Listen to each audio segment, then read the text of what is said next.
Today on Forbes, Colin Cowherd cranks up the volume on his podcast network.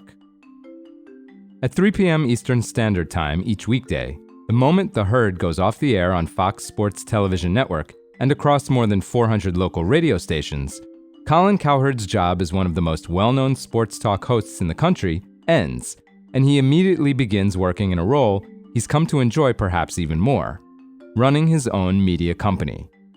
If the 62-year-old Cowherd is like a franchise quarterback for Fox in the morning, he switches positions to describe his work at The Volume in the afternoon. He says, quote, "This is my NFL general manager job. I just own it." Because Cowherd is earning NFL quarterback-sized paychecks from Fox Sports and iHeart Media subsidiary Premier Networks, which produce his show for TV and radio respectively, and pay him a combined $16 million per year, according to Forbes estimates, Cowherd has chosen to build his company without taking a salary or a single dollar of outside investment.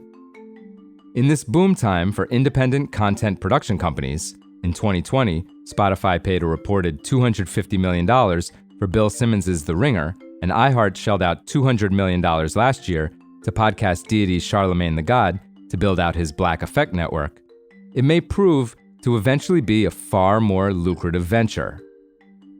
Since its founding in 2021, Cowherd has built The Volume into a podcast network with 60 employees and 25 shows, from hosts including ex-athletes Richard Sherman and Jeff Teague, rappers Fat Joe and Jadakiss, and hot take artists like Fox Sports' Nick Wright. The company says it draws more than 15 million podcast downloads and more than 100 million YouTube views per month. Forbes estimates the network brings in around $60 million in revenue each year and at least $10 million in profits, figures that could make the enterprise worth more than $150 million. And while Cowherd is certainly The Volume's biggest draw, less than a third of company revenue comes from The Herd and the Colin Cowherd podcast. According to Cowherd, every show in the network is profitable.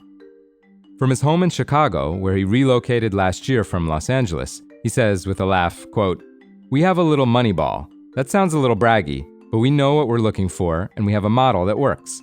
I don't know what the hit rate is on podcasts for most companies, but for us, it's 100%. Everything is profitable, and I would say overwhelmingly we're satisfied, and so is the talent." The business incentive for these talent-led networks is simple: create more supply to meet greater demand. When representatives from iHeart informed Cowherd during the pandemic that his show's ad inventory was sold out several months in advance, they agreed to create additional hours of content from new shows, which iHeart could sell ads against in exchange for a percentage of the revenue. The strategy has become a core part of iHeart's podcast business.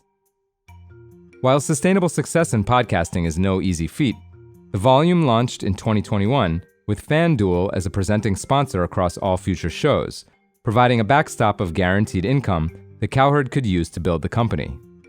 The FanDuel deal was replaced by DraftKings in 2023, then by Hard Rock Bet in September.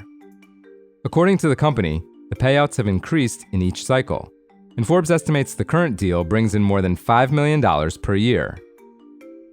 Fortified by his lucrative personal TV and radio deals, Cowherd has funded the company entirely out of pocket.